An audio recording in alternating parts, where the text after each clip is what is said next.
దేవునికి మహిమ కలుగును గాక. ప్రభువైన యేసుక్రీస్తు నామములో చేరి వచ్చిన సహోదరులకి అలాగనే సహోదరులందరికీ కూడా ప్రభువైన యేసుక్రీస్తు నామములో మీ అందరికీ వందనాలు తెలియచేస్తా ఉన్నాను.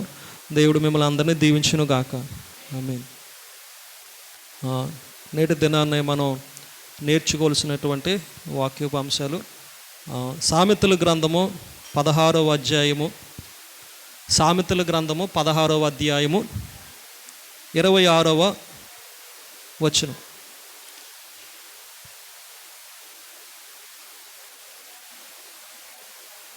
కష్టము చేయు వాని ఆకలి వాని కొరకు వాని చేత కష్టము చేయించును, వాని కడుపు వానిని తొందర పెట్టును. చిన్న ప్రార్థన చేసుకుందారు.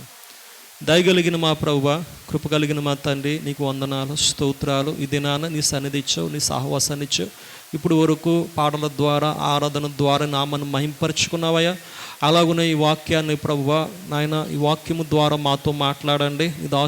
నీ దాసుడైనటువంటి నన్నును అలాగనే ప్రభువా నీ బిడ్డల్ని బలపరచండి. నీ కృపను మాకు అనుగ్రహించి అయ్యా యోగ్యమైనటువంటి మనస్సు కలిగి ప్రభువా నీ వాక్యాన్ని అంగీకరించి మేము బలపరచబడేటట్లుగా సహాయం దయచేయమని యేసే నామములో ప్రార్థన చేసి వేడుకొనుచున్నాను తండ్రి. ఆమేన్, ఆమేన్. సామెతల గ్రంథం 16వ అధ్యాయం 26వ వచనంలో ఈ విధంగా తెలియచేస్తూ ఉన్నది. కష్టము చేయు వాని ఆకలి వాని కొరకు వాని చేత కష్టము చేయించును, వాని కడుపు వానిని తొందర పెట్టును అని ఈ యొక్క వాక్య భాగము తెలియచేస్తూ ఉన్నది. చాలా శ్రద్ధగా మనం ఆలకించినట్లయితే దీంట్లో ఉన్నటువంటి సత్యాలు మనకు కావలసినటువంటి వాక్యము దేవుడు మనకి అనుగ్రహిస్తారు. కాబట్టి మనం శ్రద్ధగా ఆలకించి వాక్యాన్ని వైపు దృష్టిస్తారు. కష్టము చేయకపోతే గనక మన కడుపు నింపబడుతుందా చెప్పండి? మనం కష్టపడకపోతే మన కడుపు నింపబడదు. అది అసాధ్యం మాట. కూలివాడైనా కష్టపడాలో, ఉద్యోగస్తుడైనా కష్టపడాలో, లేకపోతే వ్యాపారస్తుడైనా కష్టపడాలో, ఎవరి కష్టం వాళ్ళు కష్టము ఖచ్చితంగా చేయవలసినదే. ఎవరి కష్టం వారు చేసిన ఎడలైతే వారి కడుపు నింపబడుతుంది. మరి మగవాళ్ళుగా కష్టపడితే మరి స్త్రీలు మరి ఇంట్లో ఉండి ఏం చేస్తారో చక్కగా తీసుకొచ్చినటువంటి ఆ కష్టాన్ని ఏం చేస్తారంటే మళ్ళీ వంటకంగా వండుతారు, మళ్ళీ ఆహారాన్ని సిద్ధపరుస్తారు. పురుషుడేమో బయట కష్టపడితే స్త్రీ ఎక్కడ కష్టపడుతుందండి? ఇంటి దగ్గర ఉండి కష్టపడుతూ ఉంటారు. ఇద్దరు కూడా కొన్ని చోట్ల ఎలా ఉంటుందంటే ఇద్దరు కూడా ఉద్యోగంలోనే కష్టపడతారు. ఇద్దరు కూడా ఉద్యోగం చేసుకునే కాడ లేకపోతే వ్యాపారం చేసుకునే కాడ కష్టపడుతూ ఉంటారు. ఇద్దరు కష్టపడతారు, లేకపోతే ఒకరు బయట ఉండి ఒకరు ఇంట్లో కష్టపడతారు, లేకపోతే ఇద్దరు బయట ఉండి కష్టపడేటువంటి వారుగా ఉంటా ఉన్నారు. అయితే కష్టము ప్రతి ఒక్కరూ కూడా చెయ్యాలని దేవుని యొక్క చిత్తం అని. కష్టము చేయడం అన్నది దేవుని యొక్క చిత్తము, దేవుని యొక్క ఉద్దేశమై ఉంటా ఉన్నది. కాబట్టి ఎంత మట్టి కష్టపడాలో, ఏ విధంగా కష్టపడాలో అన్నది అది మనము దైవ చిత్తానుసారంగానే కష్టపడతా ఉండాలి. ఎలా కష్టపడతా ఉండాలో? దైవ చిత్తానుసారంగానే మనము కష్టము చేసుకుంటూ ఉండాలి. అంటే మన ఇష్ట ప్రకారం చేసుకున్నట్లయితే ఒకవేళ మన ఇష్ట ప్రకారం చేసుకున్నట్లయితే కనుక అది ఆశీర్వదించబడుతుంది. అది ఆశీర్వదించబడలేనటువంటిదిగా అది ఉండిపోతూ ఉంటుంది. అయితే మనం కష్టపడేటువంటిది ఎందుకంటే కష్టము చేయువాని ఆకలంట వాని కొరకు వాని చేత కష్టము చేయించును. అర్థమవుతా ఉన్నదండి? కష్టము చేయువాని ఆకలి. కష్టం చేసేటువంటి వాడికి ఒకటి ఉంటుంది. ఏంటిది? ఆకలి ఉంటుంది, ఆశలు ఉంటాయి, కోరికలు ఉంటాయి, ఇచ్చలు ఉంటాయి, చాలా ఉంటాయి. అవునా కదండి?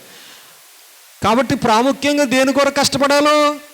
ఆకలి కొరకు కష్టపడాలి. కొన్ని ఆశలు ఉంటాయి, కొన్ని సుఖభోగాలు ఉంటాయి ఈ లోకంలో. వాటి కొరకు అంటే దేవుణ్ణి మనం పక్కనెట్టినట్లుగా కాకుండా దేవుడు మనతో ఉండినట్లుగా మనం చూసుకుని మనం కష్టపడి కడుపు కొరకు, అలాగనే కొన్ని కావాలి కదా మరి సౌకర్యాల కొరకు, వాటి కొరకు కూడా మనము కష్టపడాలి. దేవుణ్ణి పక్కన పెట్టేసి కష్టపడకుండా ఎలాగా కష్టపడితేనే కదా, కష్టపడకుండా మందిరానికి రావాలంటే చాలా ఇబ్బంది అనుకున్నట్లయితే గనక మన పని ఏమవుతుందంటే దేవుణ్ణి మనము బయటికి నెట్టేసినట్లుగా అవుతుంది. కష్టపడాలన్నది దేవుని యొక్క చిత్తము, ఆయన యొక్క ఉద్దేశము. అది మనం ఏ విధంగా కష్టపడాలో, ఎలా కష్టపడాలన్నది వాక్య ప్రకారంగా దైవ చిత్తానుసారంగా మనం కష్టపడినప్పుడు ఆ కష్టం యొక్క ప్రతిఫలము దేవుడు ఖచ్చితంగా మనకి ఇవ్వగలుగుతూ ఉంటాడు.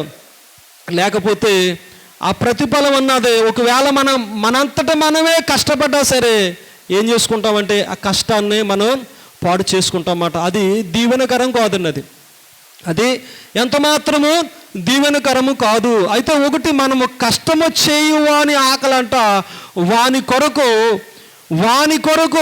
వాని చేతే కష్టము చేయించును, వాని కొరకు వాని చేతే కష్టము చేయించును.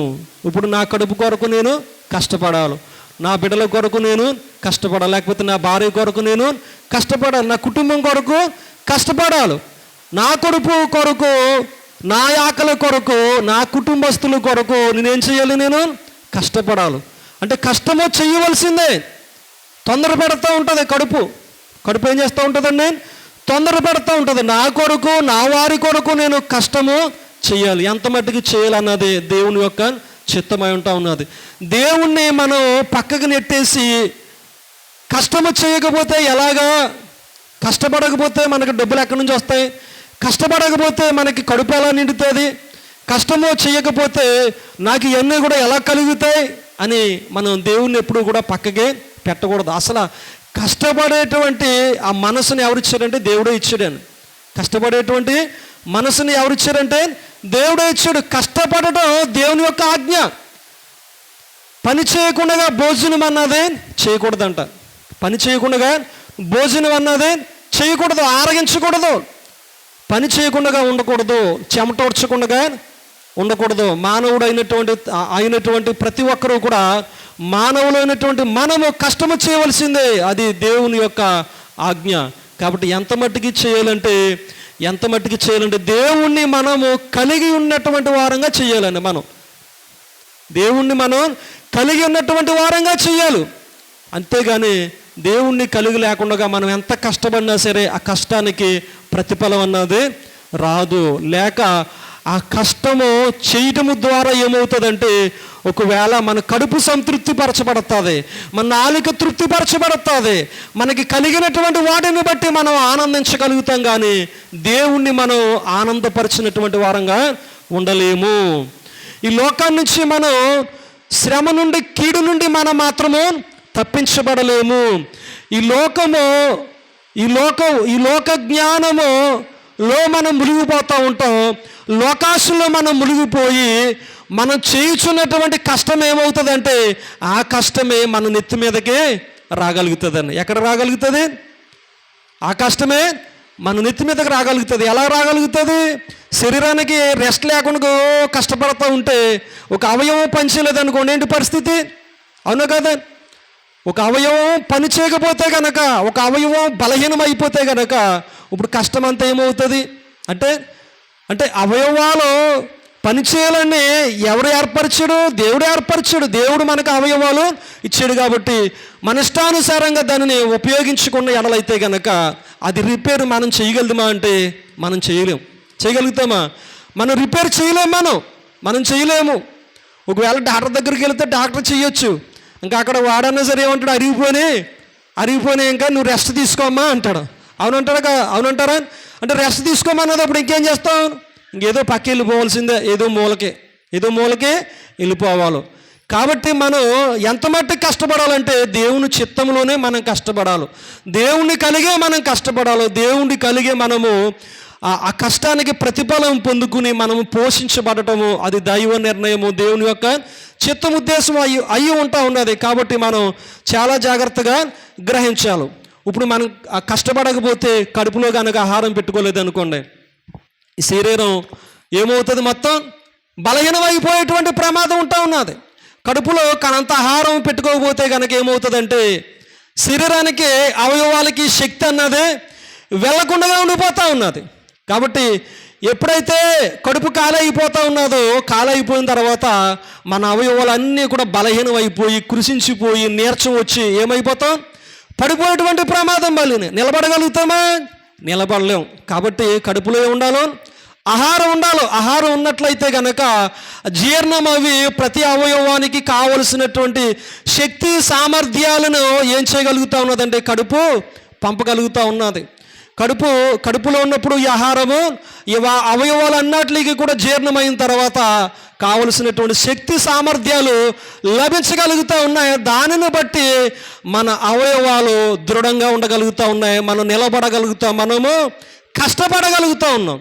కాబట్టి కష్టము చేయువాని యొక్క కష్టము చేయువాని ఆకలి వాని కొరకు వాని చేత కష్టము చేయించును వాని కడుపు తొందర పెడతా ఉన్నది.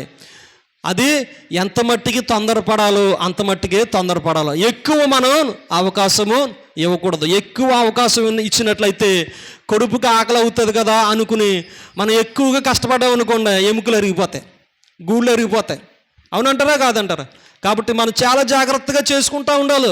దైవ చిత్తంగా మన అవయవాలు నిర్మించబడ్డాయి. మన చిత్త ప్రకారం మనం చేయలేదు, దైవ చిత్త ప్రకారంగా అవయవాలు నిర్మించబడ్డాయి. కాబట్టి వాటిని శ్రద్ధ కలిగి ఉపయోగించాలి. దేవునికి కృతజ్ఞతాస్తుతులు చెల్లించుకుని మనం ఉపయోగించిన ఎడలైతే మన శరీరము ఆరోగ్యకరంగా ఉండగలుగుతుంది. మన శరీరము శక్తి కలిగినటువంటిదిగా ఉండగలుగుతుంది, పుష్టి కలిగినటువంటి శరీరంగా ఉండగలుగుతుంది. ఇందులో మనం అశ్రద్ధ చేయకూడదు. దేవుని చిత్తాన్ని నెరవేర్చాలో మన కడుపులోకి ఆహారము తీసుకుంటూ ఉండాలి. అయితే ఇది శరీరక సంబంధమైనటువంటిది. ఇదంతా కూడా దేహము నిలబడడం కొరకు. ఏం నిలబడటం కొరకండి? మనం చేసేటువంటి కష్టం దేహము నిలబడటం కొరకు, మన కుటుంబంలో ఉన్నటువంటి వారి దేహాలు నిలబడడం కొరకు. కాబట్టి మనం చేసేటువంటి ఈ భౌతికమైనటువంటి కష్టం శరీరం కొరకు కష్టపడతా ఉన్నాం, శరీరం కొరకు మనం ఆతృత పడతా ఉన్నాం. కాబట్టి ఇది మనకి మంచిదే, కానీ దేవుణ్ణి మాత్రము కలిగి ఉండాలి. ఇది మొదటిగా. రెండవదిగా ఏంటంటే, అపవిత్రత ఆత్మల కొరకు మనం కష్టపడతా ఉండాలి. కష్టపడొచ్చని కష్టపడకూడదు. అపవిత్ర ఆత్మల కొరకు, అపవిత్రత చేసుకోవటం కొరకు, లేకపోతే మన దేహాన్ని అపవిత్రం చేసుకోవడానికి కష్టం. నా వంక అలా చూస్తూ ఉన్నారు మీరు అందరూ.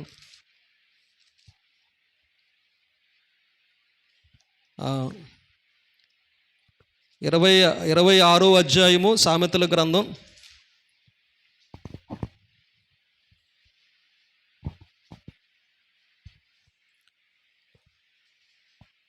22వ వచనం. సామెతల గ్రంథం 26వ అధ్యాయము 22వ వచనం. కొండిగాని మాటలు రుచిగల పదార్థములు వంటివి, అవి కడుపులోనికి దిగిపోవును. చాలను. కొండిగాని మాటలంట రుచిగల పదార్థములు వంటివి, అవి కడుపులోనికి దిగిపోవును. ఇప్పుడు ఆహారం అన్నదేమో కడుపులోకి వెళ్ళిపోతుంది. మరి మాటలేంటి? ఇవి ఎక్కడికి వెళ్తాయి మాటలు? చెప్పండి. మాటలు కడుపులోకి వెళ్తాయా లేకపోతే ఆత్మలోకి వెళ్ళిపోతాయా? ఆత్మలోనికి వెళ్ళిపోతాయి. ఆహారం అయితే కడుపులోకి వెళ్ళిపోతుంది. ఆహారం కడుపులో ఉన్నప్పుడు శరీరానికి అవయవాలకు కావలసినటువంటి శక్తి సామర్థ్యము వెళ్ళగలుగుతూ ఉన్నది. మరి ఇక్కడ కొండిగాని మాటలు రుచిగల పదార్థములు వంటివి. మాటలు ఎటువంటివి అంటండి? కొండిగాని మాటలు రుచిగల పదార్థములు వంటివి, అవి కడుపులోనికి దిగిపోవును. కడుపులోకి వెళ్ళిపోయిన తర్వాత కడుపు ఎలా ఉంటుంది? ఖాళీగా ఉంటుందా లేకపోతే ఫుల్గా ఉంటుందా? ఖాళీగా ఉండదు, ఫుల్గానే ఉంటుంది. అంటే మాటల వల్ల కడుపు నిండుతుంది. అంటే ఆత్మకి కల్మషం చేసుకోవడం మాట అండి. ఆత్మకి కల్మషం చేసుకోవడం. కొండిగాని మాటలు ఎలా ఉంటాయంటే అవి కడుపులోనికి దిగిపోతూ ఉంటాయి. అవి రుచి కలిగినటువంటివిగా ఉంటాయి. ఆత్మకి కల్మషం చేసుకునేటువంటి వారంగా ఉండిపోతూ ఉంటాం. దీనికి కూడా కష్టం చెయ్యాలి, దీనికి కూడా కష్టపడాలి. కష్టపడకుండా వచ్చేస్తాయి కొండిగాని మాటలు కష్టపడకుండా వస్తాయి? చెప్పండి. మంచి అయినా కష్టపడవలసిందే, చెడు అయినా సరే కష్టపడవలసిందే. అయితే చెడు కష్టపడినట్లుగా ఉండదు, చెడు కష్టపడినట్లుగా ఉండదు, సులువుగా వచ్చినట్లుగా మనకు ఉంటుంది. కానీ ఇది కూడా కష్టపడినప్పుడు ఏమవుతుందంటే కొండిగాని మాటలు రుచి కలిగినటువంటి అవి పదార్థములు అవి విన్నప్పుడల్లా కూడా ఏమవుతుందంటే ఆ మాటల ద్వారా మన కడుపు నిండిపోతూ ఉన్నది. మన కడుపు ఎక్కడున్నది? కడుపు ఎక్కడున్నా చెప్పండి. కొండిగాని మాటలు నింపబడేటువంటి కడుపు ఎక్కడున్నది? ఆత్మ. ఇది ఆత్మ. ఆహారం అన్నా సరే నింపుదల ఉంటుంది, కానీ మనం అన్నం కూర వేసుకుని తిన్నా సరే నింపుదల పొట్ట టైట్ అయిపోతుందేమో, కానీ ఈ మాటలకి టైట్ ఉండదు. ఇంకా అర్థమవుతూ ఉన్నదండి. కొండిగడి మాటలకి ఇంకా చిరాకు రాదు. ఇంకా చిచ్చి కడుపు నిండిపోయింది ఇంకా చాలే అన్నట్లుగా ఏముండదు. ఇంకా వినాలనిపిస్తూ ఉంటుంది, ఇంకా వినాలనిపిస్తూ ఉంటుంది. ఎందుకంటే అవి రుచికరంగా ఉన్నాయి. ఎలా ఉంటా ఉన్నాయి? రుచికరంగా ఉంటాయి కొండిగాని మాటలు. అబ్బా ఎంత ముచ్చట్లు, ఎంత అందంగా ఉంటాయో. దురద చెవులు కలిగి బాగా ఆలకించడానికి మనం ఇష్టపడుతూ ఉంటాం. ఇష్టపడుతూ ఉన్నదప్పుడల్లా కూడా ఏమవుతూ ఉన్నదంటే రెండవదిగా ఆత్మకి కల్మషం అయిపోతూ ఉన్నది. ఆత్మలు ఏమవుతూ ఉన్నాయంటే అపవిత్రంగా మారిపోతూ ఉన్నాయి. అపవిత్ర ఆత్మలుగా మన దేహం ఏమవుతూ ఉన్నదంటే అంతరాత్మ అపవిత్ర ఆత్మగా మారిపోతూ ఉన్నది. ఎందును బట్టి అంటే కొండిగాని మాటలను బట్టి. ఎందును బట్టి అండి? కొండిగాని మాటలను బట్టి. ఇవి కొండిగాని మాటలు అంటే కొండేలు మాట. ఇక్కడే ఎలా ఉంటాయంటే ఇంకా రకరకాల మాటలు అన్నమాట. ఇందులో పవిత్రమైనది ఏముండదు, పరిశుద్ధమైనటువంటిది ఏముండదు, ప్రామాణికంగా ఉండేటువంటిది ఏముండదు, పరిశుద్ధమైనటువంటి మాట కాదు. ఇది కొండిగాని మాట. గాలికి మాట్లాడేటువంటి మాటలు, వ్యర్థమైనటువంటి సంభాషణలు, వ్యర్థమైనటువంటి ఈ మాటలు ఎటువంటివంటే కొండిగాని మాటలు. అవి రుచికరంగా ఉండగలుగుతూ ఉన్నాయి. అవి చెవికి ఇంపైనటువంటివిగా రుచికరంగా ఉంటా ఉన్నాయి. కాబట్టి అవి వింటున్నప్పుడల్లా కూడా తీగా ఉంటాయి, రుచికరంగా ఉంటాయి. ఎక్కడికి వెళ్ళిపోతాయి చెప్పండి? ఎక్కడికి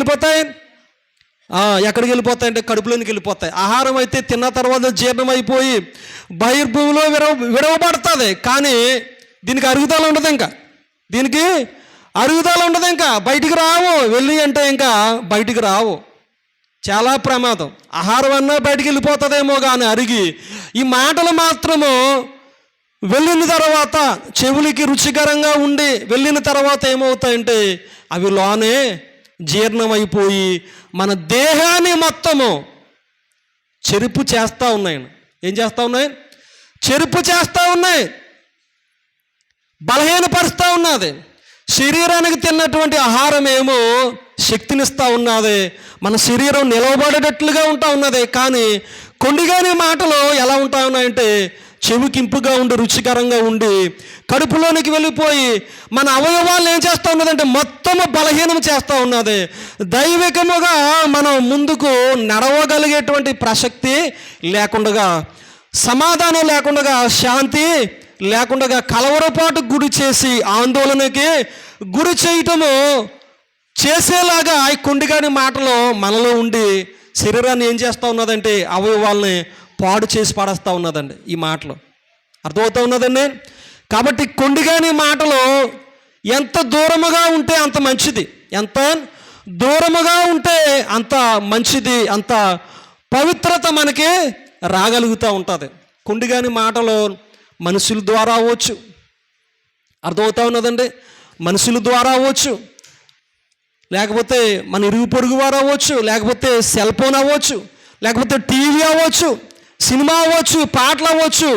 ఇవన్నిటిలోనే కూడా కొండిగాని మాటలు ఉంటానే ఉంటాయి. చూడకూడనటువంటివి, వినకూడనటువంటివి ఉండవండి.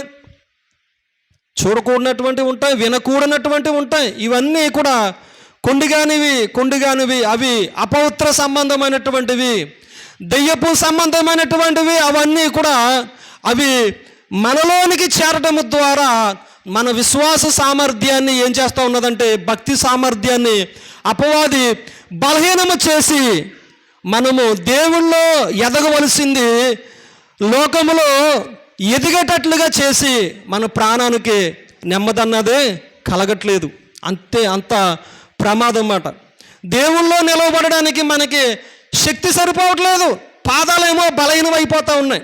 ఏమైపోతూ ఉన్నాయి? పాదాలేమో బలహీనమైపోతూ ఉన్నాయి. శరీరానికి అవయవాలకి ఆరోగ్యము లేకుండా, దైవికమైనటువంటి బోధలో వృద్ధి చెందకుండా, దైవికమైనటువంటి బోధలో ఫలించకుండా, ఆ కుటుంబానికి క్షేమకరముగా లేకుండానట్లుగా ఏం చేస్తున్నదంటే కొండిగాడి మాటలు మనలోనికి వెళ్ళిపోయి మన దేహాల్ని బిడ్డల్ని పాడు చేసుకుంటా ఉన్నాం. ఇది అపవాది యొక్క క్రియలు. ఇవి ఎవరి క్రియలన్నీ? అపవాది క్రియలు. ఇవన్నీ కూడా సాతానికి సంబంధించినటువంటి క్రియలు. ఎంత చక్కగా శరీరానికి ఆహారం తింటూ ఉంటాం, బిడ్డల కొరకు, భార్య కొరకు, లేకపోతే భర్త కొరకు అని ఆహారం సిద్ధపరచుకుంటూ ఉంటాం, మంచిదే. కానీ ఇది మరీ విపరీతమైనటువంటివి. ఈ మాటలు విపరీతమైనటువంటివి. ఓ పక్కనేమో దేహానికి కావలసినటువంటి శక్తి సామర్థ్యం కొరకు మనం కష్టం చేస్తూ ఉన్నాం. రెండవ కష్టం ఏంటంటే మన సమయాన్ని అంతా కూడా హెచ్చించుకుని ఈ మాటల్ని మనం చక్కగా ఆలకిస్తూ ఉన్నాం. ఈ మాటల్ని మనం ఎక్కువ ఆలకించి ఎక్కువ చెప్పుకుంటా వీటి కొరకే మనము తాపత్రయపడతా ఉన్నాం. వీటి కొరకే మనము వెంపర్లాడుతూ ఉన్నాం. ఎంత దౌర్భాగ్యమైనటువంటి స్థితి. దేవుళ్ళు ఎప్పుడు మనం నెమ్మది పొందుకుంటాం? దేవుణ్ణి కలిగి ఉండి ఎప్పుడు సౌఖ్యంగా మనం బ్రతకగలుగుతాం? దేవుణ్ణి కలిగి ఉండి. ఇటువంటివన్నీ కూడా దేవునికి నచ్చుతాయా అంటే నచ్చవండి. ఇటువంటివన్నీ కూడా దేవునికి నచ్చవు. ఎవరికి నచ్చుతాయంటే దెయ్యాలకి నచ్చుతూ ఉంటాయి. ఎవరికి నచ్చుతాయి? దెయ్యాలకు నచ్చుతూ ఉంటాయి. అపవిత్రాత్మ హృదయంలో ఉండి ప్రేరేపిస్తూ ఉంటుంది. ప్రేరేపించి ఏం చేస్తూ ఉంటుందంటే మనిషిని వశపరుచుకుని కుటుంబాలని పాడు చేసుకుని కుటుంబంలో ఉన్నటువంటి బిడ్డలందరినీ కూడా పాడు చేయడానికి ప్రయత్నం చేస్తూ ఉంటుంది. మనం మాటలే కదా అనుకుంటాం, కానీ దాంట్లో ఎంత అపవిత్రత ఉంటుందంటే చాలా భయంకరమైనటువంటిది. ఒక ప్రామాణికమే ఉండదు. మనం మాట్లాడుకునేటువంటి మాటలు వాక్యానికి సంబంధించినటువంటివిగా, దైవికమైనటువంటివిగా మనం మాట్లాడుకోవాలో అది ప్రామాణికంగా ఉండాలి. మనం మాట్లాడేటువంటి మాటలు. ఇప్పుడు ఒక మాట చెప్తాను వినండి. షాప్ దగ్గరికి వెళ్తాం. షాప్ దగ్గరికి వెళ్తే 1 కేజీ బెల్లం అడిగాం అనుకోండి. ఒక ప్రామాణికంగా కాటలో రాడు పెడతాడండి. అంతే ఉజ్జాయింపుకి ఇచ్చేస్తాడా? ఉజ్జాయింపు ఇస్తే మనం అంగీకరిస్తామా? అంగీకరించాం. నువ్వు ఇలా పెట్టు ఉంటే ఏది కేజీ రాడు చూపించి ముందు ఆ పడిగట్లు ఏం పని చేయు అంటాం. అంటే తినే వాటి విషయంలో మనం ఎంత శ్రద్ధగా వహిస్తాం? మన కడుపుకులు ఏమొచ్చేస్తుందేమో, మన కడుపుకి కొరత వచ్చేస్తుందేమో అని ఆలోచన చేస్తూ ఉంటాం మనం తినేటువంటి విషయంలో. అది మనం కొనుక్కునేటువంటివి ఒక ప్రామాణికంగా ఉంటాయి. మనం కొనుక్కునేటువంటివి ఒక ప్రామాణికంగా ఉన్నాయి. కేజీకి తక్కువైతే ఊరుకోం. అది కేజీకి ఎక్కువ ఇవ్వడాడు. అంతే కదండి. కేజీకి ఎక్కువ అమ్మేటువంటి వాడు ఎవడు, కేజీకి తక్కువ కొనుక్కునేటువంటి వాడు తీసుకోవడం. ఎంత ప్రామాణికం! దేహానికి సంబంధించినటువంటి విషయంలో మనం అంత ప్రామాణికంగా మరి మన కొనుబాటు కానీ అమ్ముబాటు కానీ మనం చేస్తూ ఉంటే మనుషులు మనం మాట్లాడేటువంటి మాటల విషయంలో ఎంత ప్రామాణికంగా ఉండాలో, ఎంత పరిశుద్ధంగా ఉండాలో, అవి వినేటువంటివి ఎంత విలువైనటువంటి మాటలుగా ఉండాలో. విలువైనటువంటి మాటలుగా మాట్లాడినప్పుడు, విలువైనటువంటివిగా మనం విన్నప్పుడు అది ఎలా ఉంటుందంటే మన దేహానికి నెమ్మది కలుగుతుంది, మన దేహానికి ఆరోగ్యం కలుగుతుంది, మన ఎముకలకి సత్తువను కలగ చేయగలుగుతుంది అన్న. దేవునికి స్తోత్రం కలుగును గాక. హల్లెలూయా. వింటా ఉన్నారు అందరూ? కాబట్టి చాలా శ్రద్ధగా మనం గమనించాలి ఈ మాటలు. ఏదో నోరుంది కదా అని ఇష్టానుసారంగా, నోరున్నది కదా అని, నాకే ఉన్నది కదా అని మనం మాట్లాడుకుంటే కనుక మనం కష్టపడి కొడుపు కొరకు చాలా కష్టం చేస్తూ ఉన్నాం. మన ఆకలి తీర్చుకోవడానికి చాలా కష్టపడుతూ ఉన్నాం. కానీ మాట్లాడేటువంటి మాటల విషయంలో మనం సరైనటువంటి ఆలోచన లేదు. దాని కొరకు కూడా మన ఇష్టానుసారంగా కష్టపడుతూ ఉన్నాం, ఇష్టానుసారంగా పరిగెడుతూ ఉన్నాం, ఇష్టానుసారంగా మనం వినకూడనటువంటి మాటలన్నీ కూడా వింటూ ఉన్నాం. ఫోన్లు అసలే ఖాళీ ఉండట్లేదు, టీవీలు అసలే ఖాళీ ఉండట్లేదు. ఉంటున్నాయండి, టీవీ అసలే ఖాళీ ఉండట్లేదు, ఫోను కూడా ఖాళీ ఉండట్లేదు, ఊసులు కూడా ఇంకా అసలు ఖాళీ ఉండట్లేదు. ఎంత ప్రమాదకరం అంటే మన దేహాన్ని చెరుపు చేస్తూ ఉన్నాయి. ఏం చేస్తూ ఉన్నాయి? మన దేహాన్ని చెరుపు చేస్తూ ఉన్నాయి. ప్రతి దానికి కూడా ఒక ప్రామాణికం అండి. అమ్మేవాడు ప్రామాణికం, కొనేటువంటి వాడికి ప్రామాణికం ఉంటా ఉన్నది. అలాగనే పని చేసేటువంటి వారికి కూడా ప్రామాణికం ఉంటా ఉన్నది. గుమ్మాలు చేయాలన్నా, కిటికీలు చేయాలన్నా, గోళ్ళ కట్టాలన్నా, అవునా కాదండి, కొలతలు ఉంటా ఉన్నాయి. కానీ మాట్లాడేటువంటి మాటల్లో మనుషులకి కొలతలు లేవు, హద్దులు లేవు. ఎందుకని? ఇష్టానుసారం. అది అపవాది సంబంధించినటువంటి నోరుగా అది ఇష్టానుసారంగా ఉపయోగపడతా ఉన్నది. ఎలా పడితే అలాగా మాట్లాడుకుంటా ఉన్నది. అప్పుడు దేహానికి ఎప్పుడు కూడా నెమ్మది దొరకదు, మనశ్శాంతి ఉండదు, కుటుంబంలో మనశ్శాంతి ఉండదు. ఆ కుటుంబం అంతా కూడా గందరగోళం అవుతుందని దేవుని యొక్క వాక్యము సెలవిస్తూ ఉన్నది. మాటల విషయంలో చాలా జాగ్రత్తగా ఉండాలని, క్రియల విషయంలో చాలా జాగ్రత్తగా ఉండాలని, అవి ప్రామాణికంగా మనం చేసుకున్నప్పుడు ఆ దేవుడు అనేక విషయాల్లో సహాయం చేయువాడుగా ఉంటా ఉన్నాడు. ఆయన ఏం చేస్తూ ఉన్నాడు? ఆయన సహాయం చేయువాడుగా ఉంటా ఉన్నాడు. ఆయన అందుకనే కదా మనకి ధర్మశాస్త్రాన్ని ఇచ్చాడు ఆయన, పాత నిబంధన. ఆయన క్రీస్తు ఈ లోకానికి రాకముందు ధర్మశాస్త్రాన్ని ఇచ్చాడు. ఆయన ఈ లోకానికి వచ్చిన తర్వాత ధర్మశాస్త్రం కన్నా ఎక్కువ నీతి కలిగి ఆయన నేనే మార్గము, సత్యము, జీవము, నన్ను వెంబడించండి అని యేసుక్రీస్తు ప్రభువారు మనకి తెలియచేసాడు. మనం భక్తిపరులంగా మందిరానికి వచ్చినప్పుడు భక్తిపరులంగా మనం ఇక్కడ మాత్రమే కాదు కానీ కుటుంబంలో కూడా మనం చాలా చక్కగా జీవించినప్పుడు దేవుడు అన్ని విషయాల్లోనూ కూడా తన కృపను మనకు అనుగ్రహించి మనల్ని తృప్తిపరచగలుగుతాడు. ఆయన ఆనందపరచగలిగేటట్లుగా ఆయన చేయగలుగుతాడు. ఆయన చిత్తంలో మనం జీవిస్తూ ఉన్నాం, ఆయన చిత్తాన్ని బట్టి మనం నడవగలుగుతూ ఉన్నాం. అయ్యో, ఎంత ప్రామాణికంగా అయితే కనుక నా జీవితము నేను చేయలేను, నా జీవితంలో నేను ఇన్ని ప్రామాణికంగా ఇంత అలా నడవాలంటే నేను నడవలేను అని అనుకుంటే అది మీ ఇష్టం.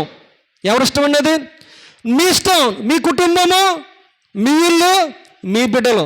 కానీ దేవుడైతే ఆయన మనుషులందరినీ కూడా ప్రేమించి ఈ సత్యాల్ని బయలుపరుస్తూ ఉన్నాడని, మనుషులందరినీ ప్రేమించి ఆయన ఈ సత్యాలను బయలుపరచడానికి ఆయన ఈ లోకానికి ఆయన వచ్చి ఉన్నాడు అన్న సత్యాన్ని ఎప్పుడు కూడా మర్చిపోకూడదు. మనం మనుషులందరినీ ప్రేమించి ఆయన ఈ లోకానికి వచ్చాడు. మనం ఆయన తృణీకరించినటువంటి వారంగా ఉండకూడదు, మనం ఆయన ప్రేమించేటువంటి వారంగా ఉండాలి. నన్ను ప్రేమించి నా ఆజ్ఞలను గైకొన్న వారిని 1000 తరముల వరకు నేను కరుణిస్తాను అని చెప్పారు. లేదని మీరు నన్ను ప్రేమించిన ఎడల నా ఆజ్ఞలను గైకొందురు. 14-15 అక్కడ ఉన్న చూడండి. మీరు నన్ను ప్రేమించిన ఎడల నా ఆజ్ఞలను గైకొందురు. యోహాను సువార్త 14-15లో కనపడుతూ ఉన్నది, ఈ పక్కన ఉన్నదాన్ని గోడ మీద. కాబట్టి ఆయన ప్రేమించినట్లయితే మనం గైకొనగలుగుతాం, ఆయన ప్రేమించకపోతే కనుక మనం గైకొనలేము, మన ఇష్టానుసారంగా మనం జీవించగలుగుతాం. అపవిత్రతలోనే మనం ఉండిపోతూ ఉంటాం. కాబట్టి అపవిత్రత కలగ చేసుకోకూడదు. నోటి మాటలను బట్టి అపవిత్రత, మాట్లాడేటువంటి మాటలను బట్టి నోటిని అపవిత్రం చేసుకోకూడదు. వినేటువంటి మాటలను బట్టి చెవులను అపవిత్రము చేసుకోకూడదు. చూచేటువంటివి వాటిని బట్టి, చూడకూడనటువంటివి వాటివి చూచి మన శరీరాన్ని అపవిత్రము పరుచుకోకూడదు. ఏం పర్లేదు అనుకోకండి. దాంట్లో కొంచెంగానే స్టార్ట్ అవుతూ ఉంటుంది. స్టార్ట్ అవుతూ ఉంటుంది? సీరియల్స్లో కానీ సినిమాల్లో కానీ ఇవన్నీ కూడా డబుల్ మీనింగ్లో కొంచెమే ప్రారంభం అవుతూ ఉంటుంది. ఎంత? కొంచెమే. కనిపించలేనట్టు, మాట్లాడినట్లు, మనసుని మెలిపెట్టి ఉన్నట్లుగా ఎలా ఉంటాయంటే డబుల్ మీనింగ్ డైలాగులు ఉంటాయి. ఏం చేస్తూ ఉంటాయి? లాక్కొస్తూ ఉంటాడు మనల్ని ఒక ఈ లోక సంబంధమైనటువంటి దానికి నడిపించడానికి, మనల్ని అపవిత్రతను గురి చేయడానికి. వాటిలో అవే ఉంటాయి ఎక్కువ. వాటిలో ఏముంటాయండి? అవే ఉంటాయి. కాబట్టి మనము చాలా జాగ్రత్తగా జీవించవలసిన వారమై ఉన్నాం. దేవుడిచ్చినటువంటి మహిమా వస్త్రాలు, దేవుడిచ్చినటువంటి రక్షణ వస్త్రాలు మనం ధరిస్తూ ఉన్నామా, లేక దిగంబర్లుగా దేవుని సముఖమందు ఇంటిలోనే మనం బయట తిరుగుతూ ఉన్నామా? చెప్పండి.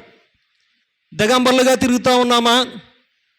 దేవుడిచ్చినటువంటి రక్షణ వస్త్రాలని మనం నిర్లక్ష్యం చేసి నాకెందుకులే రక్షణ వస్త్రాలు, నాకెందుకులే ఈ కట్టుబాట్లు, నాకెందుకులే ఈ బోధ అని విడిచిపెట్టి దిగంబర్లుగా తిరిగినట్లయితే గనక, మనం దిగంబర్లుగా ఉంటే గనక దేవుడు చూస్తూ ఉండేటువంటి వాడు కానే కాదు.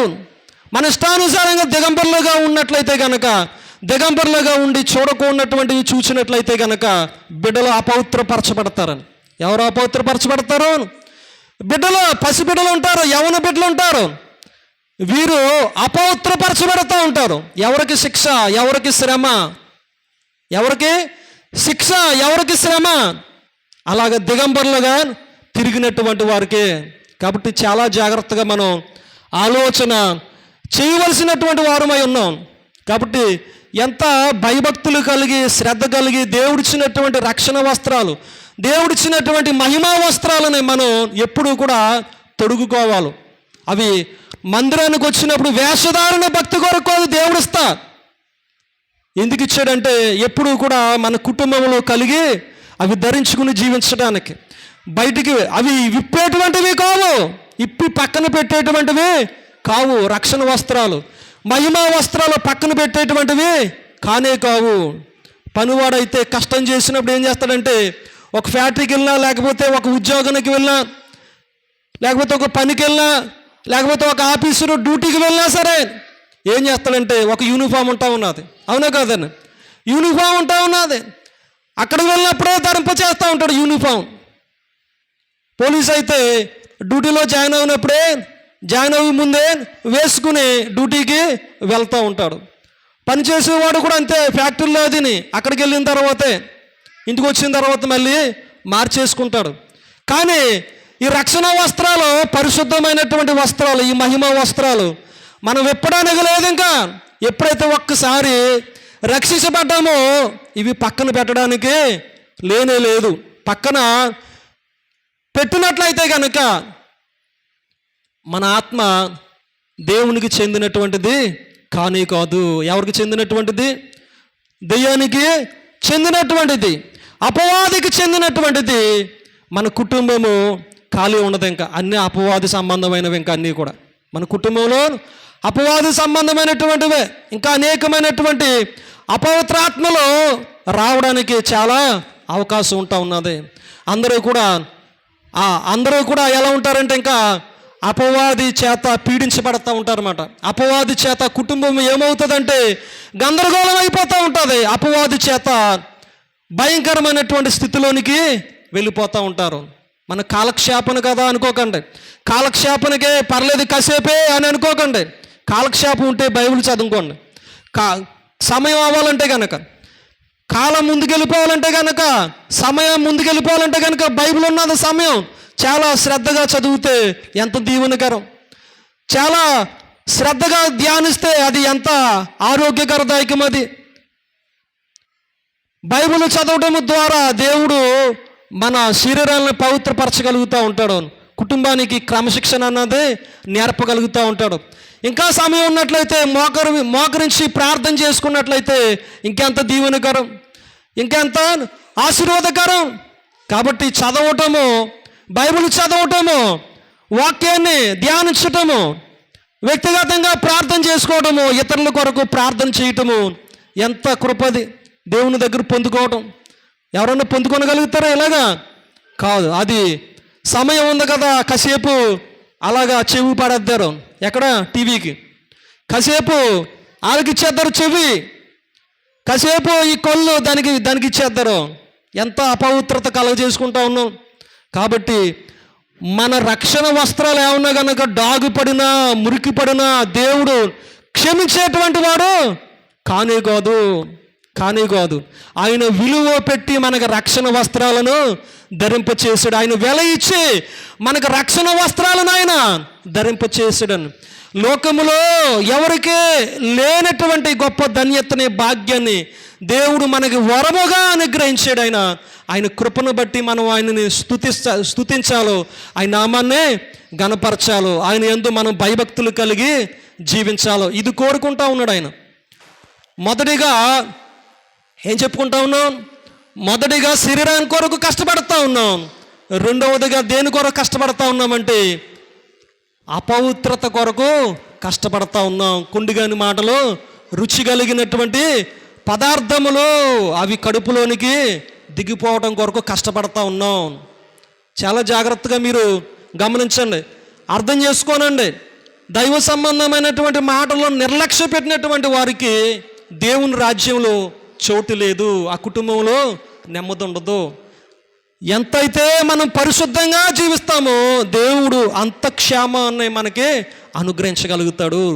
అంత పరిశుద్ధమైనటువంటి ఆత్మనిచ్చి మన దేహానికి నెమ్మదిని, సౌఖ్యతను ఆయన అనుగ్రహించగలుగుతాడు. సమయం ఉన్నప్పుడల్లా కూడా బైబిల్ చదువుకోవచ్చు, తప్పేం లేదు. సమయం ఉన్నప్పుడల్లా కూడా ప్రార్థన చేసుకోవచ్చు. ఏదో ఒక వచనం చదువుతారా అన్నట్లుగా పెట్టుకోకండి. చదువు రాపోయినా సరే వినొచ్చు, శ్రద్ధ వహించవచ్చు. ఎంత ఖాళీ ఉంటుందంటే చాలా ఖాళీ ఉంటుంది, చాలా ఖాళీ ఉంటుంది. కష్టపడిపోయినప్పుడు కూడా ఇంటికి వచ్చిన తర్వాత వాక్యము చదివితేనే నాకు శరీరం తేలిక అవుతుంది, వాక్యం చదివితేనే నాకు ఉపశమనం కలుగుతుంది నాకు అని అలవాటు చేసుకుంటే కనుక ఖచ్చితంగా అలవాటు చేసుకోవచ్చు. అర్థమవుతా ఉన్నదండి. కాసేపు పడుకుంటేనే నెమ్మది కలుగుతుంది అని అనుకోకండి. ఒకవేళ ఎత్తే కోడుకునికేయండి, తప్పులేదు. ఏ కునికేయాలు కోడుకునికేయండి, తప్పులేదు.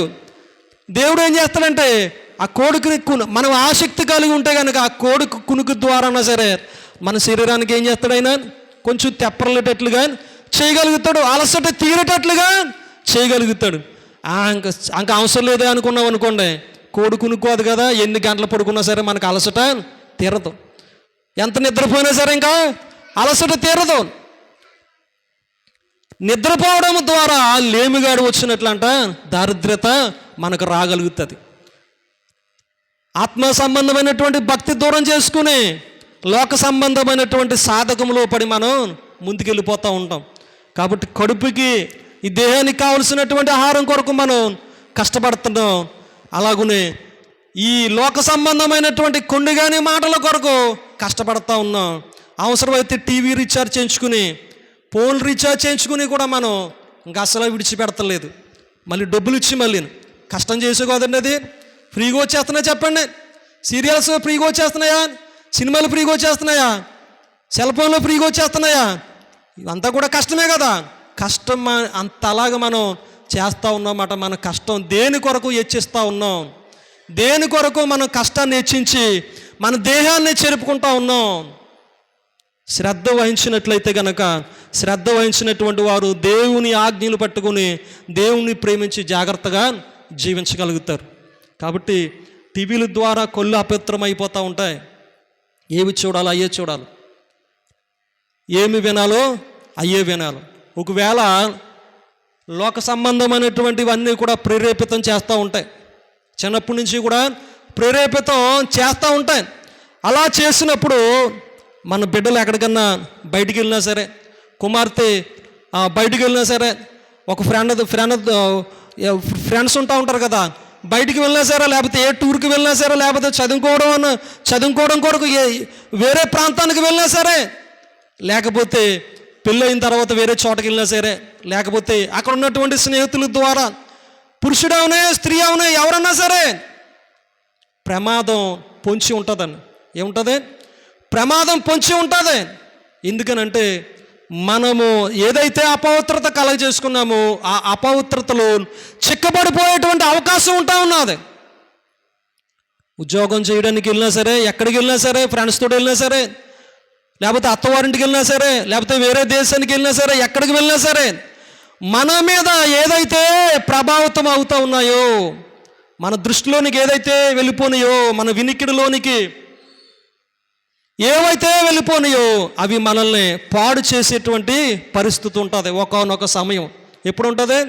వెంటనే కనపడుతుందా? వెంటనే కనపడదండి. ఒకానొక సమయం ఉంటుంది అన్నమాట. ఆ సమయము భయంకరంగా ఉండిపోతూ ఉంటుంది. కాబట్టి చాలా శ్రద్ధ వహించినప్పుడు ఆ బిడ్డలకి భద్రత, మనం శ్రద్ధ వహించినప్పుడు వారికి క్షేమకరం. అమెరికాలో ఈ మధ్య ఉన్న ఒక వారం లేక ఒక 10 రోజుల క్రితం అమెరికాలో ఒక స్త్రీ అండి, లిండా లిజిసా అమెరికాలో ఓహియోవా అనే ఒక రాష్ట్రం అన్నమాట. ఓహియోవా అనే ఒక రాష్ట్రం. ఈ లిజిసా అనే ఈ స్త్రీ వేశ్య వృత్తి చేసుకునేటువంటిది ఈమె. వేశ్య వృత్తి చేసుకునేటువంటి ఈమె ఆ వేసు వృత్తిలో ఉంటా ఉన్నది.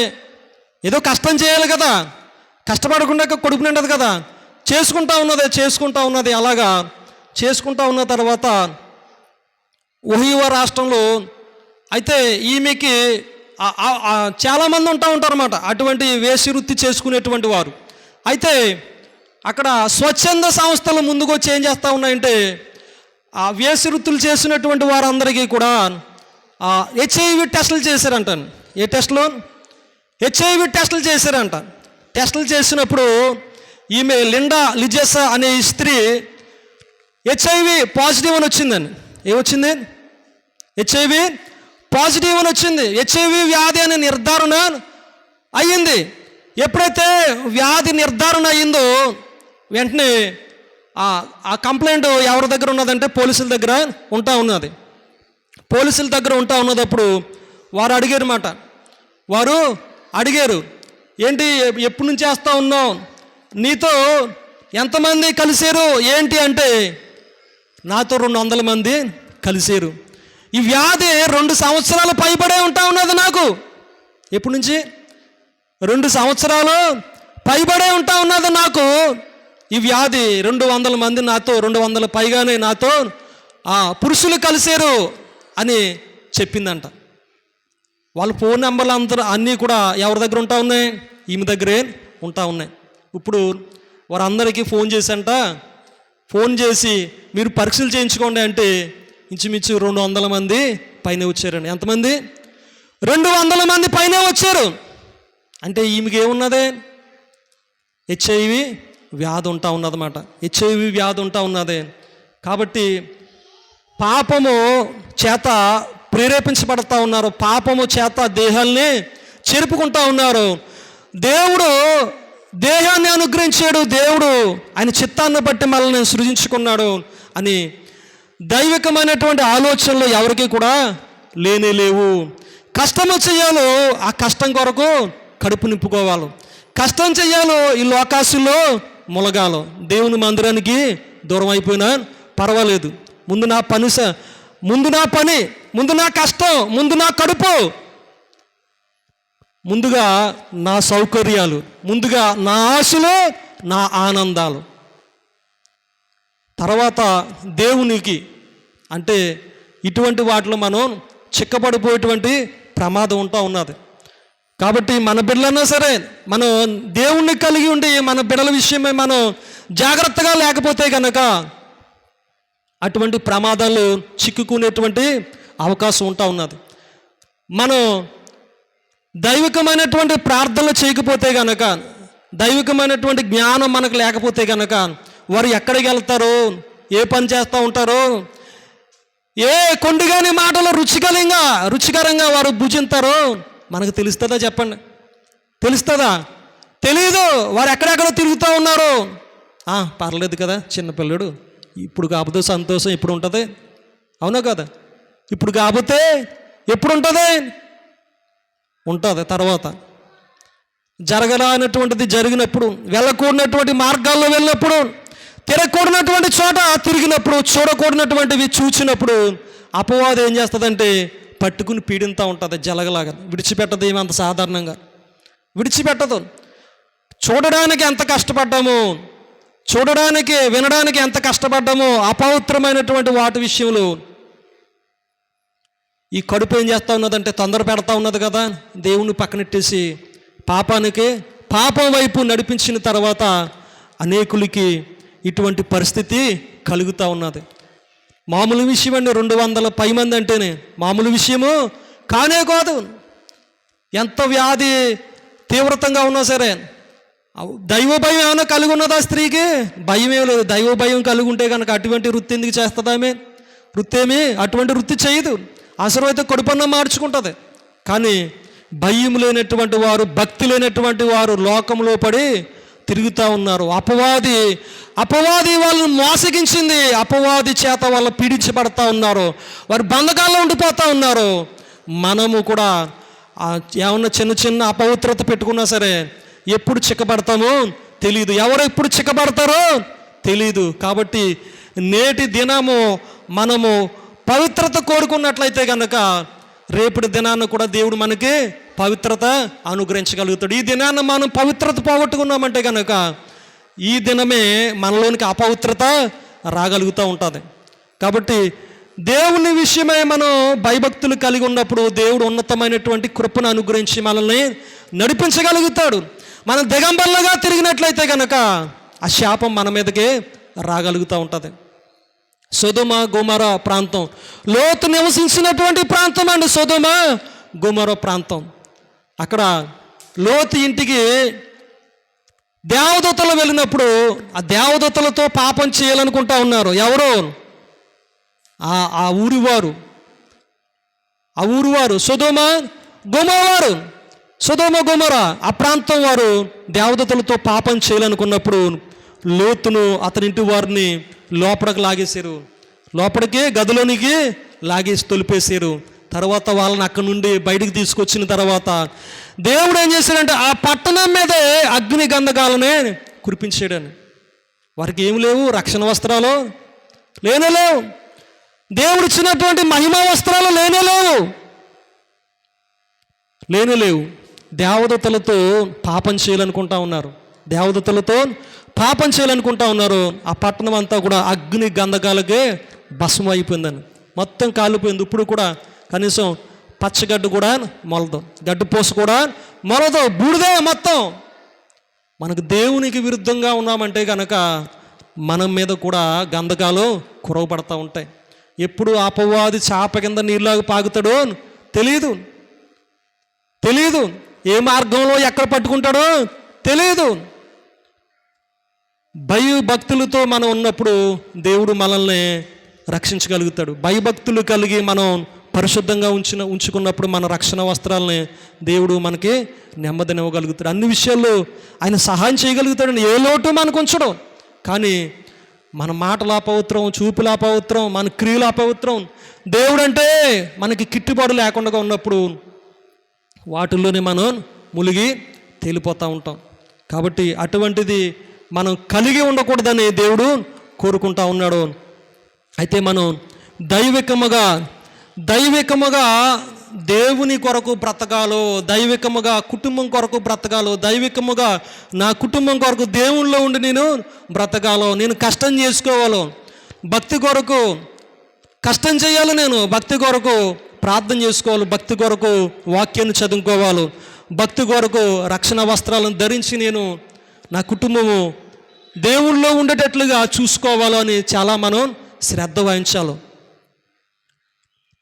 తిమోతికి రాసిన పత్రిక, మొదటి తిమోతికి రాసిన పత్రిక ఇలాగా తెలియచేయబడతా ఉన్నది. మొదటి తిమోతికి రాసిన పత్రిక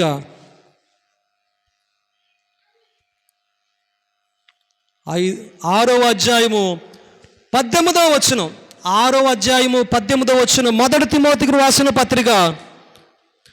వారు వాస్తవమైన జీవము సంపాదించుకొని నిమిత్తము రాబోవు కాలమునకు మంచి పునాది తమ కొరకు వేసుకొనుచు మేలు చేయువారును, సత్క్రియలను ధనము గలవారును, ఔదార్యము గలవారును, తమ ధనములో ఇతరులకు పాలిచ్చువారునే ఉండవలనని వారికి ఆజ్ఞాపించుము.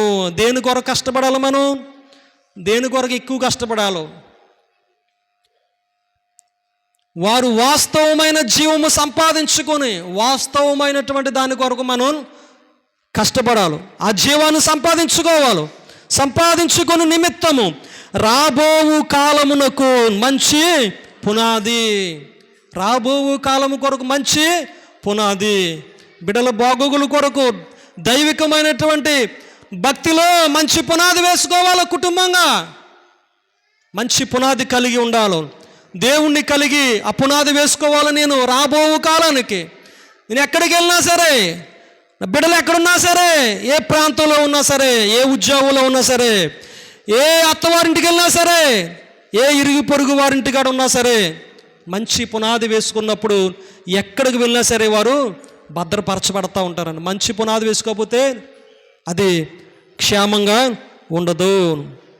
వారు వాస్తవమైన జీవమును సంపాదించుకుని నిమిత్తము రాబో కాలమునకు మంచి పునాది తమ కొరకు వేసుకొనుచు మేలు చేయువారును సత్క్రియలోను ధనము గలవారును. ఏ ధనం అంటే? సత్క్రియలోను ధనము గలవారును. సత్క్రియలు చేసుకోవాలి మనం. మేలు చేయువారును సత్క్రియలను ధనము గలవారును ఔదార్యము గలవారును తమ ధనములో ఇతరులకు పాలిచ్చువారునై ఉండవలనని వారికి ఆజ్ఞాపించుము. సత్క్రియలనే ధనం ఉండాలి. ఇంకా తమ ఔదార్యము కలిగి తమ ధనములో ఇతరులకు పాలు ఇవ్వగలిగేటట్లుగా ఉండాలి. మన కడుపే కాదు, మన కడుపే దేవుడు అయిపోకూడదు, మన కుటుంబమే అనుకోకూడదు. భక్తిని మనం దైవికంగా దేవుళ్ళో కలిగి ఉన్నప్పుడు ఇతరులకు కూడా మన కష్టంలో ఇతరులకు కూడా ఆశీర్వాదము కలిగేటట్లుగా, మన రెక్కల కష్టంలో ఇతరులకు కూడా ఆశీర్వాదము కలిగేటట్లుగా, దేవుడు మనకిచ్చినటువంటి రక్షణ వస్త్రాలు ఇతరులకు కూడా కలిగేటట్లుగా మనం ఇచ్చేటువంటి ధనము ఇతరులకు కూడా ఆశీర్వాదకరంగా ఉండాలి. మనం ఇచ్చినట్లయితే అది మనకి ఆశీర్వాదకరము, అది మనం ఇచ్చినటువంటివి ఇతరులకు కూడా ఆశీర్వాదకరము. దేవుడిచ్చినటువంటి రక్షణ వస్త్రాలని అపవిత్రపరచుకోకూడదు, అవి పరిశుద్ధంగా ఉంచుకోవాలి. మన కష్టంలో ఇతరులకి పాలిచ్చేవారమై ఉన్నప్పుడు దేవుడు దీవించగలుగుతాడు. మంచి పునాది మాట. నేను బాగుండాలో, నా కుటుంబము బాగుండాలో, ఇదిగో దేవుని పిల్లలు బాగుండాలో. దేవుడు లోకాన్ని ప్రేమించాడు. ఆయన ఎవరిని ప్రేమించాడు? ఆయన ఈ లోకానికి వచ్చి లోకములో వారిని ప్రేమించాడు. ఆయన దేవుడు సమస్త వారిని కూడా ప్రేమించాడు. ఆయన కాబట్టి దేవుడు ప్రేమించినటువంటి ప్రేమ నేను కూడా ప్రేమించాలి. దేవుడు మనుషుల పట్ల ప్రేమ కలిగి ఉన్నాడు. నేను ఇతరులను కూడా ప్రేమించి నా కష్టాన్ని ఇతరుల కొరకు పక్కకు తీయాలి. మన ధనములో ఇతరులకి ఏం చేయాలండి? మనం తీయాలి. ఖచ్చితంగా మనం వింటమే కాదు, ఒకవేళ మనం తీయకపోతే కనుక విన్నా సరే ప్రతిఫలం ఉంటుంది అనుకున్నారా? మనం తీయకపోతే కనుక మన కష్టాన్ని ప్రార్థనాపూర్వకంగా చేసి, ప్రభువా నాకు ఇచ్చావు, నా రెక్కల కష్టాజీతాన్ని ఆశీర్వదించు, నా కడుపు నింపావు అని మనం అలా తీయకపోతే కనుక మనకి ఎన్ని చెప్పుకున్నా సరే ఉంటాయనుకున్నారా? ఎన్ని చెప్పినా సరే, ఎన్ని విన్నా సరే అవి ఉండవు. ఎందుకని ఉండవు? అవి వెళ్ళిపోతూ ఉంటాయి. అవి ఈ చెవి నుంచి వింటాం, ఈ చెవికి వెళ్ళిపోతూ ఉంటాయి. అలా చెప్తూ ఉంటారు. చూసారా నాలుగు ఎంత ఈజీగా తిప్పేస్తుందో. ఉండవదు, అది సునాయాసంగా చేస్తూ ఉంటుంది అన్నమాట. సులువుగా అపవాది సులువుగా మోసగించి చెప్పేలా అనిపిస్తూ ఉంటుంది. కాబట్టి డబ్బు మీద మనం ఆశ ఉండకూడదు, కానీ దేవుని మీద ఆశ ఉండాలి. దేవుడి మీద ఆశ కలిగి మనం దేవుని వాక్యం మీద ఆశ కలిగి కష్టం చేసి జాగ్రత్తగా మనం కష్టం చేసి సంపాదించాలి. ఏంటి సంపాదించాలి? ధనాన్ని కడుపు నింపుకోవాలి. అంతేకాదని పుష్టి చెప్పుకుంటా మొదటి మాట. రెండవదిగా అపవిత్రమైనటువంటి కొండిగడి మాటలు వినకూడదు, వాటికి దూరంగా ఉండాలి. మూడవదిగా మన కష్టపడినటువంటిది ఇతరులకి కూడా అందించాలి. మన కష్టపడినటువంటిది ఇతరులకు కూడా ఇవ్వగలగాలి. అదే తిమోతికి రాసిన 6వ అధ్యాయంలో మొదటి పత్రికలో 6వ అధ్యాయం 18వ వచనం నుండి ఇప్పుడు చదువుకున్నటువంటిదే. తమ ధనములో ఇతరులకు పాలిచ్చేవారే ఉండవలెను. మనం విన్నటువంటి వాక్యము కూడా ఫలించగలుగుతూ ఉంటుంది. ఏమవుతుందండి? మనం విన్నటువంటి వాక్యము కూడా మనలో ఫలించగలుగుతుంది, లేకపోతే ఫలించదు. పాస్టర్ గారు అలా చెప్పుకుంటూ ఉంటారు. మనం వెళితే అక్కడ కుదరదు. మన కష్టం చేసుకోవాలి ముందు. పని చేయకపోతే ఎలాగా? కష్టపడాలి ముందు. నేను నా ఇంటి పని చేసుకోకపోతే ఎలాగా? నేను వాళ్ళ ఇంటికి వెళ్ళకపోతే ఎలాగా? బంధువుల ఇంటికి వెళ్ళకపోతే ఎలాగా? అలా ఏమని అనుకుని ఇన్ని సమస్యలు వచ్చేస్తూ ఉంటాయి మన మీదకి. కానీ భయభక్తులతో మన ధనంలో దేవునికి కూడా ఇచ్చినప్పుడు దేవుడు ఏం చేయగలుగుతాడంటే సహాయము చేయగలుగుతాడు. మనం ఏదైతే కష్టపడ్డామో, ఏదైతే కోరుకుంటా ఉన్నామో ఆ భక్తి సామర్థ్యాలని మనకు అనుగ్రహించి మనల్ని మంచి పునాది వేసుకునేటట్లుగా దేవుడు చేయగలుగుతూ ఉంటాడు. దేవుడు ఆ కృప మనకి అనుగ్రహించగలుగుతూ ఉన్నాడు. కాబట్టి మన దేహము దేవాలయం అంటాను. మన దేహము కొరింథీయుల పత్రికలో చెప్పబడతా ఉన్నది. మన దేహము దేవాలయాన్ని మనం పవిత్రంగా కాపాడుకుంటూ ఉండాలి. దేవాలయాన్ని మనం పవిత్రంగా కాపాడుకున్నప్పుడు దేవుడు మన యందు ఉండగలుగుతూ ఉంటాడు. దేవాలయాన్ని ఎవరన్నా అపవిత్రపరిచిన ఎడలైతే గనక కొరింథీయులు రాసిన పత్రికలు, కొరింథీయులు రాసిన పత్రిక 3వ అధ్యాయము, మొదటి కొరింథీయులు రాసిన పత్రిక 167వ పేజీ 3వ అధ్యాయము 16వ వచనం, మీరు దేవుని ఆలయమై ఉన్నారనియు దేవుని ఆత్మ మీలో నివసించుచున్నాడని మీరు ఎరుగురా. ఎవడైనను దేవుని ఆలయమును పాడు చేసిన ఎడల దేవుడు వానిని పాడు చేయును. దేవుని ఆలయము పరిశుద్ధమై ఉన్నది, మీరు ఆయన ఆలయమై ఉన్నారు. దేవునికి మహిమ కలుగును గాక. హల్లెలూయా. మనం ఏమై ఉన్నామండి? దేవుని ఆలయమై ఉన్నాం. మనం దేవునికి ఆలయమై ఉన్నాం. పరిశుద్ధాత్మ దేవుడు మనలో ఆయన ఉంటాడు. కాబట్టి ఎవడైనాను దేవుని ఆలయమును పాడు చేసిన ఎడల దేవుడు వానిని పాడు చేయును. దేవుని ఆలయము పరిశుద్ధంగా ఉండాలి. దేవుడు నివసించేటువంటి స్థలాలు దేవుడు నివసించేటువంటి స్థలము. దేవుడు ఉంటేనే మనకు అన్ని సౌకర్యాలు కలుగుతూ ఉంటాయి. కాబట్టి జాగ్రత్తగా గమనించండి. విన్నటువంటి మాటలు పట్టుకుని మనం ప్రవర్తించినప్పుడు దేవుడు అనేక విషయాల్లో మనకి కృప చూపగలుగుతూ ఉన్నాడు. ఆయన మనం ఏమన్నా కనుక తేడా ఉన్నట్లయితే కనుక ప్రసంగి గ్రంథంలో ఒక మాట ఉంటా ఉన్నది. 10వ అధ్యాయంలో ఒక మాట, ప్రసంగి గ్రంథము. ఈ మాట చెప్పుకుని మనం ముగిస్తారు. 10వ అధ్యాయము 12వ వచనం,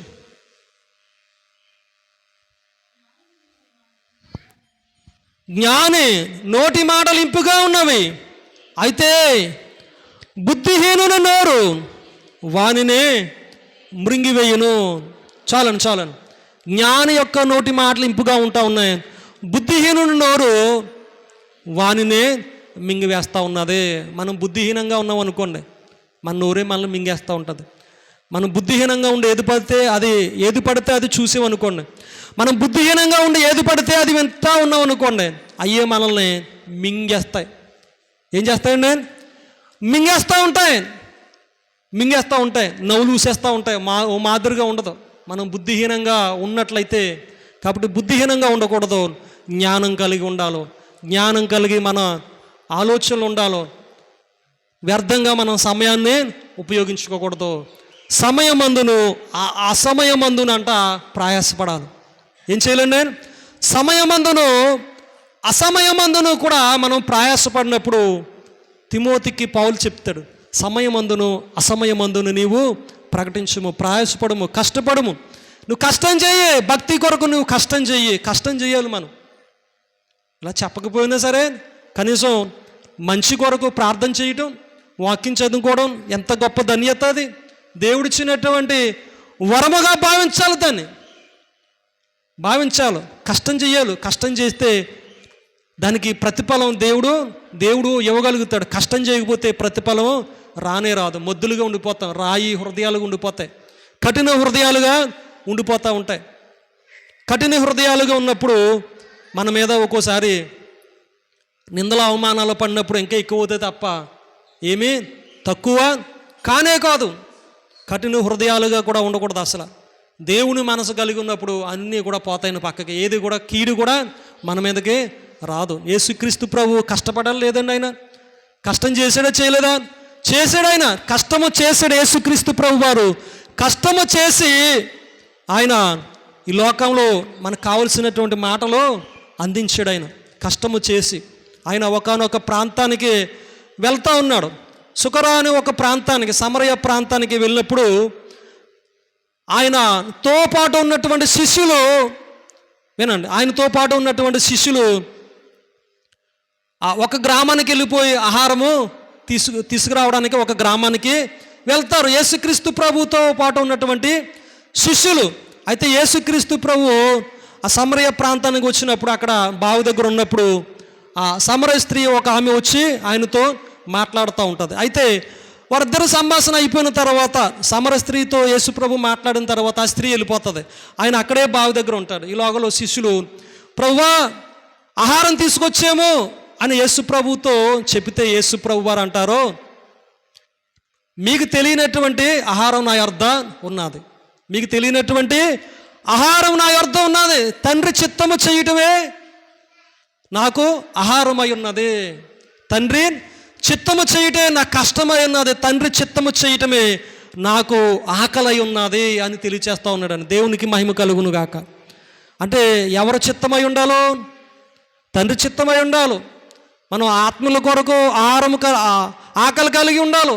మంచి కొరకు ఆకలి కలిగి ఉండాలి. ఎంతసేపు ఈ కడుపు కొరకే కాదు, కానీ ఇతరుల మేలు కొరకు, ఇతరులని మంచి మార్గంలో నడిపించడం కొరకు మనం ఆకలి కలిగి ఉండాలి. ఇతరులని రక్షణ కొరకు ఆకలి కలిగి మనం ఉన్నప్పుడు దేవుడు మనల్ని ఆశీర్వదించగలుగుతాడు. దేవుడు మనకి ఇచ్చినటువంటి రక్షణ యందు మనం నిర్లక్ష్యం కలిగి ఉన్నా, ఇతరుల పట్ల మనం నిర్లక్ష్యం కలిగి ఉన్నా, మనకి అగ్ని గంధకాలు అగ్నిగుండము ఏర్పాటు చేయబడ్డది. మనం అక్కడ పాలు పంపులు కలిగి ఉండకూడదని ప్రభు పేరట మళ్ళీ మీకు హెచ్చరికలు నేను తెలియచేస్తా ఉన్నాను. ఈ మాటలు దేవుడు మన హృదయంలో భద్రపరచును గాక. ఆమేన్. ప్రార్థన చేసుకుందరు.